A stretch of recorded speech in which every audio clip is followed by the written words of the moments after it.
If you found this podcast, chances are you're a high achiever and you're successful. But now you're stuck and stressed, and you realize that everything you've created hasn't given you the fulfillment and the joy you thought it would. This is where we discuss the keys of high performance mindset and stepping into the next best version of yourself. Welcome to the Positive Persistence Podcast. Welcome back to another episode of the Positive Persistence Podcast, where we bring you stories to inspire you and strategies to help you tap into your potential and become your best self. Now, today, we have an incredible guest who specializes in empowering ambitious, purpose-driven women to rise from burnout and reclaim their health, mentality, emotionally, and physically. Now, she's a certified holistic coach and a master life coach. And she's the creator of the Reset Coaching Program and host of the Unshakable Belief Podcast. She's also the founder of the Ember to Empire Women's Collective and the author of an upcoming book, Made for More. Get ready to be inspired by her journey of resilience and unwavering belief that it's never too late to rise. Monica Connolly, welcome to the show. Thank you so much for having me, Ian. Absolutely. And we were talking before we started recording that it has been a long time coming. I've been wanting to get on this show because I know all of your experience and all of your knowledge is going to definitely be valuable to our listeners and our viewers, especially when we're talking about resilience and coming back from setbacks. And let's just dive right in. Okay. Is that cool with you? That sounds good. Okay. Because I know that you have a very rich story to tell. And I want to introduce you to our listeners and our viewers by asking you if you can tell us about the events that led up to your doctor looking you in the eye and telling you, if you don't make drastic changes, you're not going to survive. So I had completely lost myself. I was married very young and had a daughter. And then a few years later, I had a son that passed away at 1 day old. And less than a year after that, I had another newborn son. Less than a year after that, my husband had a traumatic brain injury and had to stop working. And I became primary caregiver for him.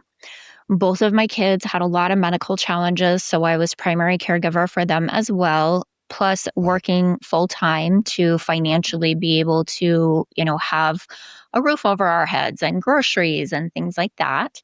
Yeah. And I poured myself into them because that is, as a parent and a wife, that's what you do. And in the process, I stopped pouring into myself. I stopped doing anything for myself. I went years without a haircut even because I didn't want to ask somebody to come and stay at my house with my kids or my husband. Well, I went and did something as simple as a haircut. So I ended up eating my feelings a lot. I now look back and know that I had a really severe binge eating disorder because it was easier to eat than it was to process all of the emotions and to go through and be like, okay, here's what this needs to look like, the healing. And I didn't know how to do that. Right. And so I had a binge eating disorder. I also stayed busy all the time. I could not just sit. If I was sitting, I had to be doing something, whether it was writing something or working on something. I could not just sit. And again, that looking back at that, I know that the being busy all the time was another sign of trying to avoid having to heal and having to, avoid the emotions that I didn't want to have to deal with. Yeah. And so it really became, my goal was just to get through every day. If I made it through the day, that was great. I was not paying attention to taking care of myself. And finally, when my daughter was in high school, I was horribly sick, and I had been for years. I had been sick with all kinds of unexplained symptoms. I weighed well over 300 pounds, and I went in to my doctor because I was diabetic and I was at work and I couldn't see. My vision was really blurry and I couldn't see. And Went to my doctor as like an urgent visit, and they checked my blood sugar, which was sky high, of course. And he looked at me and he said, "You can't keep going like this. If you don't make drastic changes, you're going to die, and it will be soon." And it was like a gut punch. Yeah. Yeah.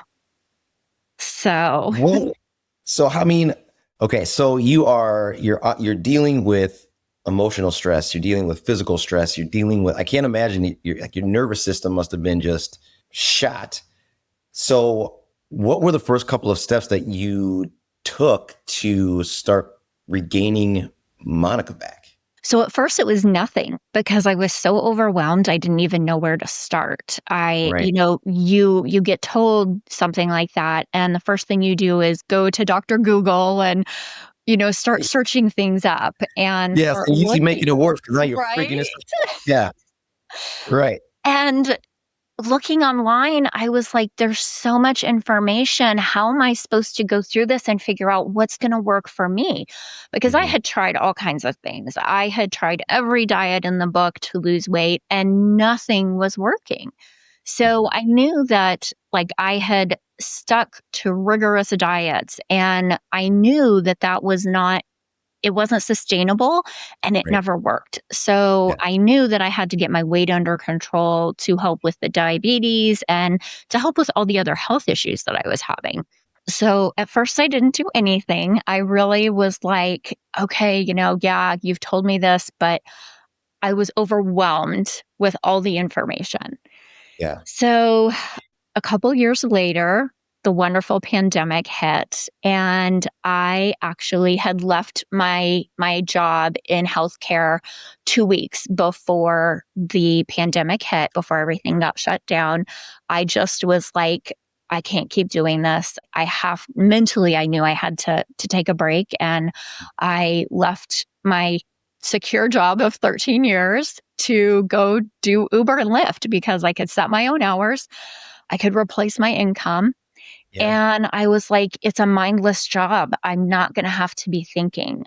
I know now, looking back, I took really high stress jobs as a way of, again, not having to process things and not having to deal with my own emotions and heal myself. It's, you work in those high stress emergency rooms or things like that where you're constantly going and constantly busy and you don't have to think about it. It's just muscle memory and you just do it. At that point, I was like, I'm going to start looking, how can I make myself healthier? We didn't expect things to be shut down for as long as they were, but I was like, I've got Yeah. some time on my hands. So Right. I enrolled in a holistic health and wellness certification program. It was a year-long program. And I was like, maybe this is the route I need to go to find the healing that I've been looking for my body. So I started doing the program and just making really small changes. Started learning about how food affects your body, how hormones affect your body. So I Right. just started making really small changes. Yeah. And another big factor for me was learning about gut health. It was something that was pretty new at the time. A lot of people weren't talking about it, but I was introduced to a gut health company, and a friend from high school actually reached out, and I hadn't spoken to her. Gosh, it had probably been like 15 years since I had spoken to her. And Mhm. she said, I just felt like I needed to call you and tell you to check this out. I've been using the products and I really like them and maybe they could help you. She had no idea how sick I was. She had no idea. And I was like, okay, like, what do I have to lose? I'll go ahead and try it. And so between working on the certification and working on my gut health, I started to see small changes in my health. I started sleeping better. I started losing some weight. And so I finished the certification and I really was like, this is helping me. I had no intention of using it as a business. That wasn't ever what I went into it for. It was to heal me. Mhm. But I started seeing other people locally that were doing coaching businesses. And I was like, well, wow, that's really kind of neat. I really like that idea. I've always been somebody who, in school, I was like a mentor in school and always did things where I was trying to mentor or coach other people from as far back as I can remember. And so then I was like, it just kind of sat in the back of my mind. Maybe this is something I should look at. But I had no kind of business experience whatsoever in, what that would look like or how to run a business. Yeah. So it just kind of sat there for a while. And then at the end of the pandemic, my family made a big decision to make a really big multi state move. So we moved from Colorado to Texas. And because of the pandemic, I still was not working. So got to Texas and didn't have a job here, but was able to continue doing Lyft and Uber down here and really kind of figure out what do I want to do? And a friend of mine that I met through Facebook, through a company that we both partnered with, she said, I'm doing this event in Dallas and it's going to be a really small event, just like 30 women. I would love for you to come. Well, I had never done anything like that before. I had never done any kind of personal development. I had never, I was finally getting haircuts on a regular basis. So that was, that was good. I was starting to do some things for myself, and taking some time for myself and realizing that, oh, wow, because that still was in the back of my mind what the doctor had said. And I knew that the changes I had made probably weren't enough to make a lasting impact on my health. And so I was like, okay, so I reluctantly went to this event because at the time, I was very uncomfortable walking into a room with people that I didn't know. That was something that was absolutely terrifying for me. So went to this event and met amazing women that I still have connections with today.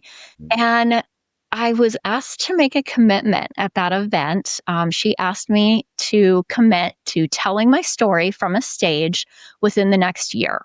Well, I had no intention of being on a stage in the next year and really no intention of sharing my story because I didn't think that my story really mattered, that it had any impact. I mean, who would want to hear my story, And I never wanted to share my story in a way where it was I'm a victim and, oh, you lost a child and you have all this. I never wanted to have people treat me any differently or look at me any differently because of what had happened. So I had no intention of sharing, but I had started looking into coaching more and I hired a trauma coach and started working through trauma and went to an event a few months later, just maybe 4 or 5 months later, and my trauma coach grabbed me from my table and pulled me up on stage. And she said, "You're going to talk about your story and you're going to get coached in front of all of these women." And it was a lot of women. It was like 100 ladies. And I still can't remember all of the conversation. Yeah. But I knew at that point I had this calling that I should be working with women and coaching women and helping them to work through the things that I had. And my biggest fear, because of some of the health issues that I had, was that I wouldn't be able to show up for them the way that I wanted to. Would I have to cancel appointments? Would I have to reschedule things? Would I not be able to be reliable for them? And I knew that that would be really important in a coaching business to know that, the coach is going to be reliable, that if you have appointments set up, things like that they're not going to get canceled all the time. Yeah. And she really was like, wouldn't you think that if you had to cancel an appointment, that your client would actually be more worried about why you had to cancel it and if you were okay and not be mad about the fact that you had to cancel it? And I'm like, yeah, I didn't think about that. So I shared some of my story and some of my struggles as to why I had not moved forward with getting my coaching certification and things like that. Got off the stage and a couple women came up to me and they were crying. And I was like, oh no, what happened? Like, did I say something that upset them? And they told me that because I shared my story, they felt comfortable sharing theirs. And I was like, that's just the sign that I needed to know, That- yep, I need to move forward with this. This is what I'm supposed to be doing. That's awesome. Yeah. What an empowering moment and an empowering feeling. Yeah. Monica, I want to, if you can, educate me and maybe some of our listeners and viewers who may not know, like, what's the difference between a trauma coach, let's say, and maybe a therapist or a psychiatrist, or are they one and the same, or what is the definition of a trauma coach? Yeah. So a trauma coach does not have a medical certification. In most cases, most trauma coaches are not medically certified. So they're not Okay. an RN, they're not a psychologist, they don't have that medical certification. Their focus is going to be helping you learn how to process trauma that you've gone through, Mm. but not using, they can't prescribe medications, things like that. So they can't, it's not psychotherapy. It's really like talking to a therapist, but it's from someone who is a non-medical professional. Okay. Got it. So, Okay. yeah. And you, I mean, you have a lot of certifications, and in your work as a certified holistic coach and a master life coach, how do you help women rise from burnout? That's something I know that you talk about, to reclaim their health mentally, emotionally, and physically. Yeah. So something that I always like the women that I work with to know is that I used to be you. I used to be where you're at. And that's how I know that you can go from where you're at to what you want, because I was there and now I've been able to do this. If you had asked me a few years ago if this was possible, I would have been like, of course it's not possible. There's no way that I can, that I can take this on top of everything else, and I can't make the time for that. Things like that. I would have had every excuse in the book for not doing it. But what I found is that taking those small steps really, it's not so overwhelming them. It's taking one step at a time, and you start to build momentum with that one step at a time. And you do that step over and over and over, and you build it into your schedule, and you learn to be consistent with it. And then you add something else in there. So it's a slow process, but it's something that you really, I look back now to, 2 years ago when I walked into that event at that my friend had, and I can't believe the transformation just taking small, consistent steps has made over 2 years. Yeah, that's awesome. And so, I mean, consistency is key, right? Yeah, absolutely. Yeah. Consistency is key. It's time to ask yourself, when was the last time you prioritized you? Did you know that research shows that nearly 85% of high performers struggle to maintain a performance mindset while juggling the demands of work and personal life? Those who actively prioritize their performance mindset and personal growth are 30% more likely to achieve their goals in business and life. If you're feeling crippling stress and anxiety, or if you're feeling guilty when you take a moment for yourself, or if you're stuck in the grind and feeling burnt out, you're not alone. Many of us yearn for more, but struggle with the fear of being judged or feeling selfish. And you want to step into the next best version of yourself. That's why I created the Rinse Method, which got me from paraplegic to marathon runner. Backed by science-based proven strategies and now customized for high performers like you. If you're stuck and stressed and want clear steps that you can implement today to move forward, make sure you visit thepositivepersistence.com to download our free Rinse PDF. There are so many women that I have worked with over the last decade plus, and hearing their stories when we sit down and we talk about where they're at and why they're coming in to have a transformation in their lives physically. And they echo so many things that you have mentioned that were going on in your life in terms of, being central communications for the family, being the hub, being the center, taking care of their husband, taking care of their kids, working a full-time job. And on top of all of that, they find themselves in a spot where they don't recognize themselves anymore. And they feel like, how did I get here? And how do I get out of here? Because I have all of these things on my plate, and my kids, they're maybe elementary school age, so they're going to be around for a while. Yeah. Right. So how do I change my situation to get myself back? And I think that is such a common theme for both men and women, especially in this day and age where we take on so much stuff and feel like we have to do it all so we can live up to some imaginary standard that society has set of being a good parent or a good wife or a good husband. And it ends up in burnout, but you don't even realize it's burnout because it's kind of like the norm, right? Yeah. And I say that just to kind of to set my next question up, because I know that you have a blueprint, the Thrive blueprint that you created. And it kind of ties back into what I was talking about earlier, asking about like your nervous system must have been shot, because I know that you also deal with nervous system regulation. So God, I'm just excited about talking this stuff. So I'm going to reel myself back in and just ask you to tell us about the Thrive blueprint that you created, and teaching like the importance of gut health and nervous system regulation, and how that ties into its importance of your actual overall transformation. Yeah. So I had no idea how important gut health was and what it all entailed when I started getting involved in gut health. I just, I was told, here, take some probiotics, take some vitamins, and let's see if you start feeling better. And I'm like, okay, that's easy. I can take a few pills and I can drink a drink.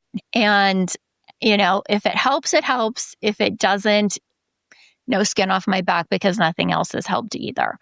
And I really started to notice after being on the probiotics for a while that my mental state was different.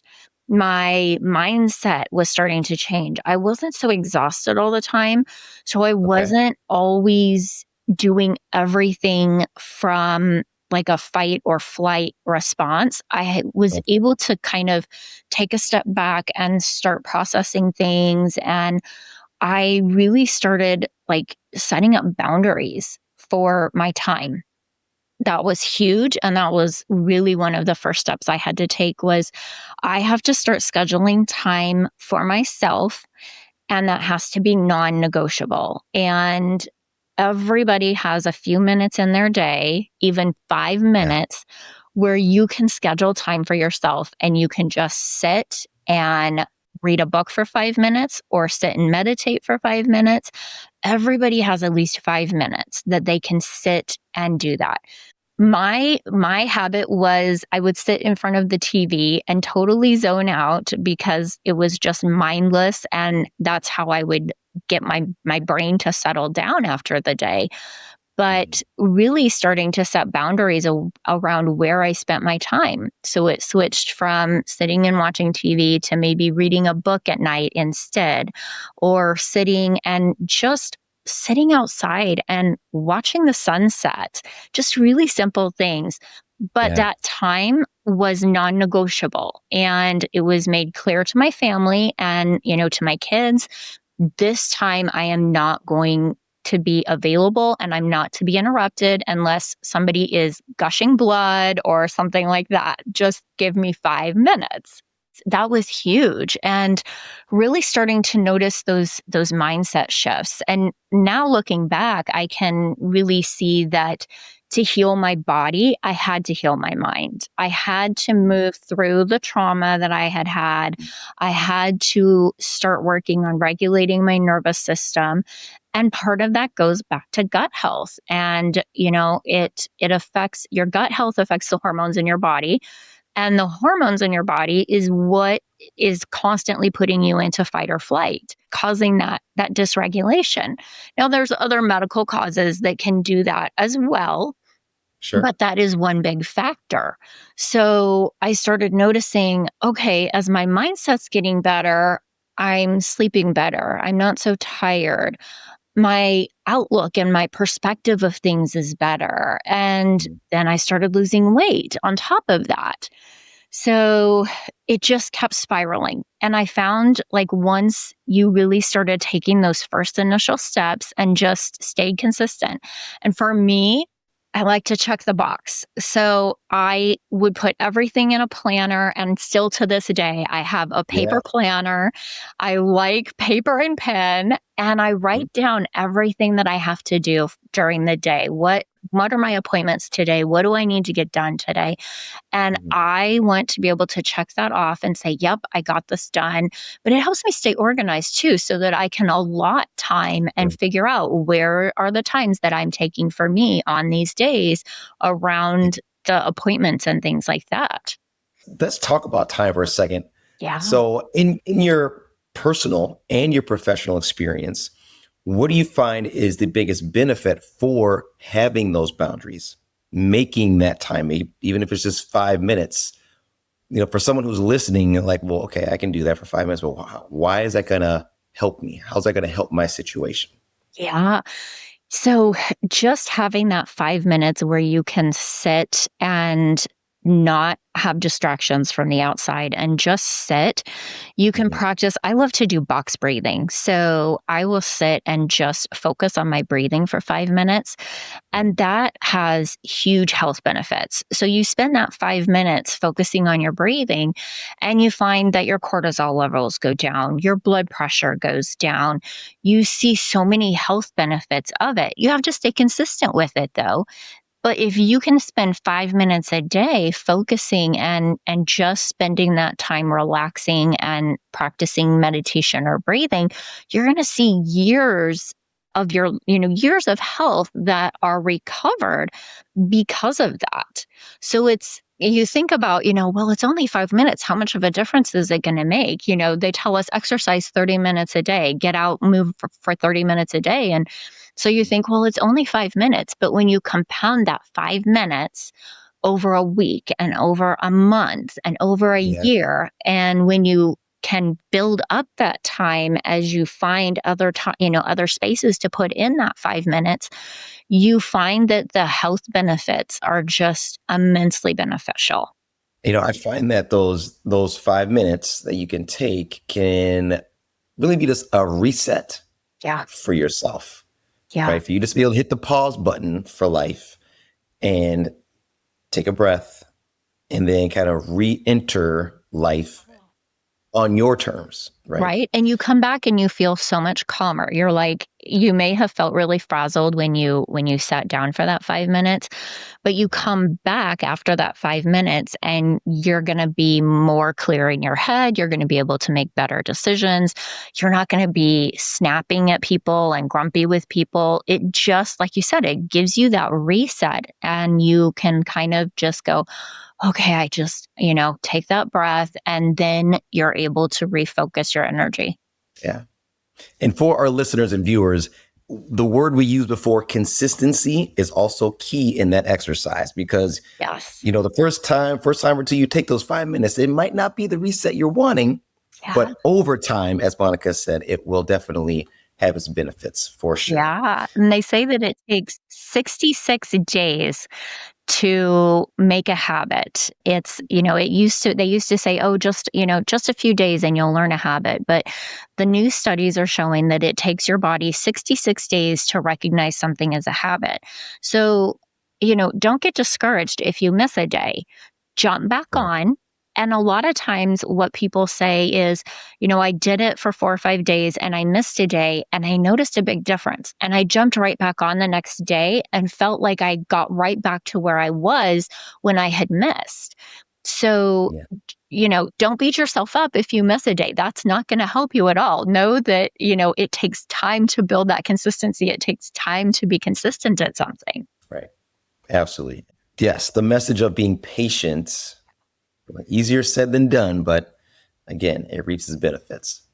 I want to read a quote by you. And I think, again, this is so, transcendent of kind of what we've already talked about, how a lot of us, at least in this country, feel. Okay. And you say that you've always been the strong one, the caregiver, the dependable one.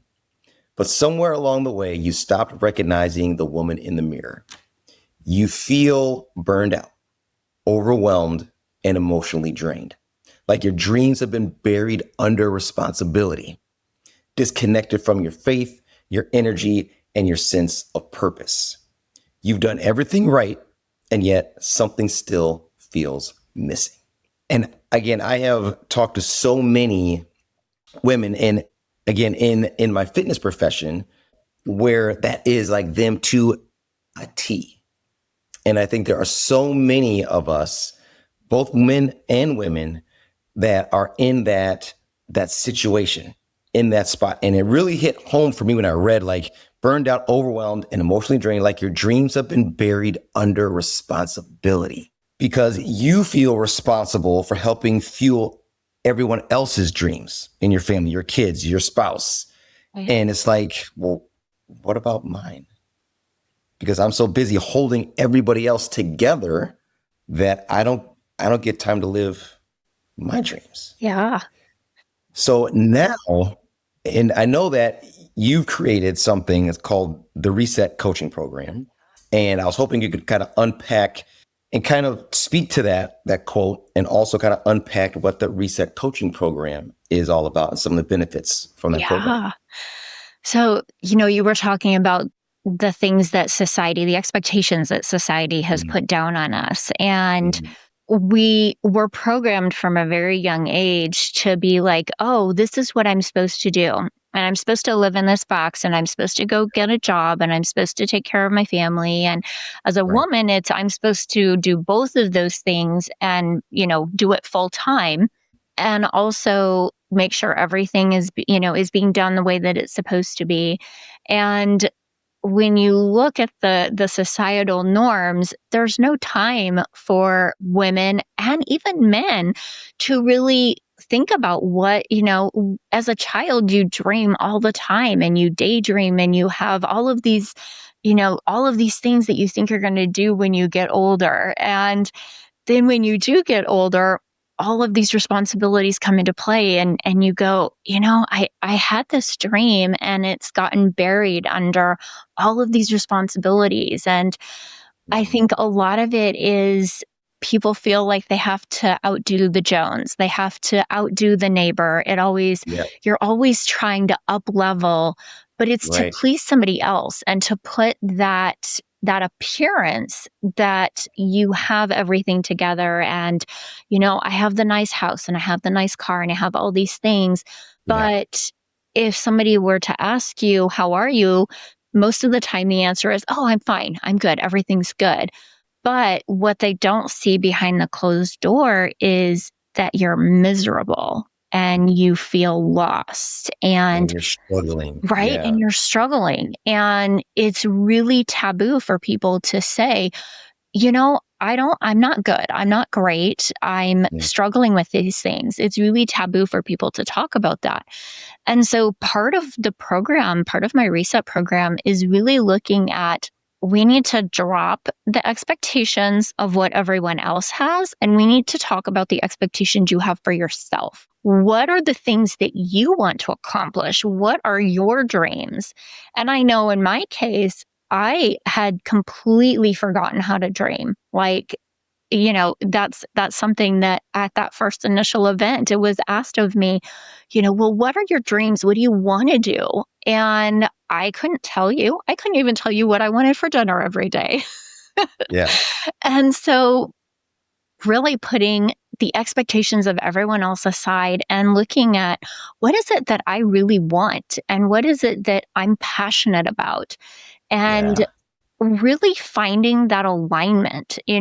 You have to heal your mind to heal your body, and you have to be in alignment with your mind and your body and your spirit for things to be going the way so that you feel optimal. That's how you're going to reach your optimal health. That's how you're going to be able to focus on those dreams that you have and say, I'm really passionate about this and I want to pursue this. But if it's out of alignment for you, if you're doing it to please someone else, it's never going to feel good. And it's always, you may reach that accomplishment, but it's going to be a short-lived joy. It's going to be something where you're like, yep, I did it. And you see that the other person's happy, but you're still like, yeah, that's not making me happy. So that's a Yes. really big part. And a lot of that starts with something that I do is mirror work. Like if you ask people, do you ever look in the mirror?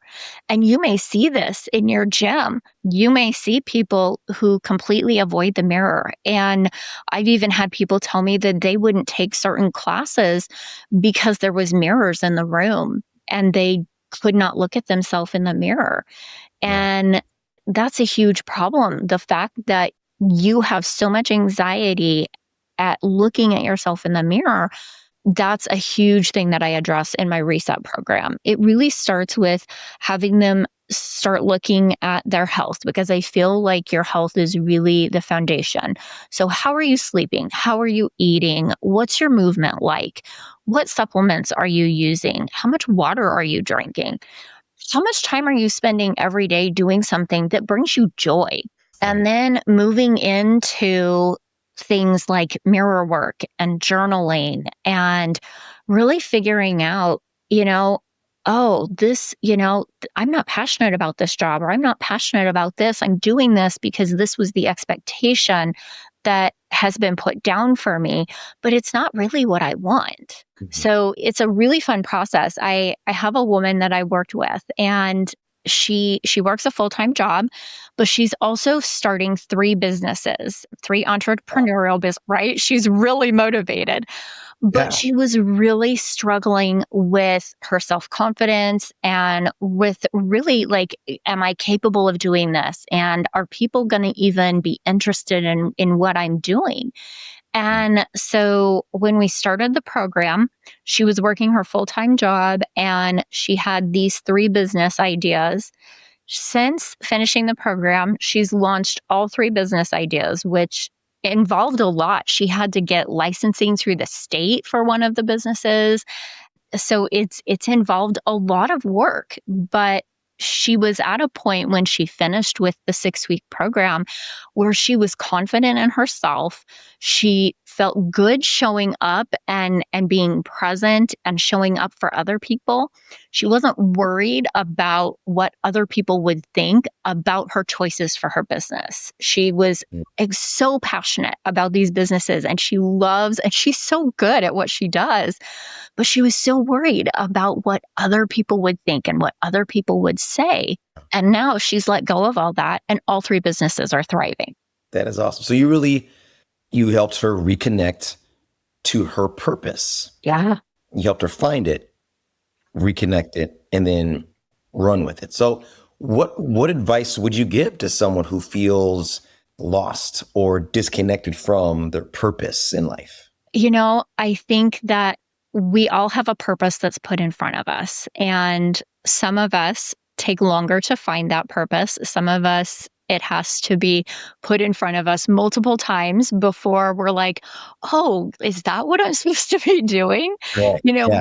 We're so busy, we aren't stopping to listen to our own intuition and to our own passions. We kind of shut those off as we go through life because everything is so busy. And really, again, part of that 5 minutes you can take every day is thinking about like, what was I passionate about before I had all of these responsibilities? What was my dream as a child? And how can I pursue that? I know in my case, as a young child, I remember thinking that the study of how people's brain works fascinated me. It was something that I carried all the way through until high school when I started taking psychology and criminal law classes and just was fascinated with the study of what made people behave the way that they do. Well, I had no idea that it was correlated to my passion, which brought me back here where I help people analyze their behaviors and their thoughts and look at, how are those things benefiting you? How do we need to change those things? So I think a lot of times these passions are put in front of us as children. And life gets in the way and we forget what those passions are, and they keep presenting themselves throughout life. But you have to be able to listen. You have to take that time to sit and quiet and be with yourself and listen to what it is that your heart is telling you. Yeah, it's really about being conscious, Yeah. right, of yourself. Yeah. Which takes practice. Yeah. It's really hard. Yeah, it is. It is. Well, I know that you remind women that they're never too far gone and it's never too late to rise. What empowering message would you like to leave with our listeners and our viewers who may be struggling with their own setbacks? Yeah. Your journey is not about perfection. It's about progress, perseverance, and self-celebration.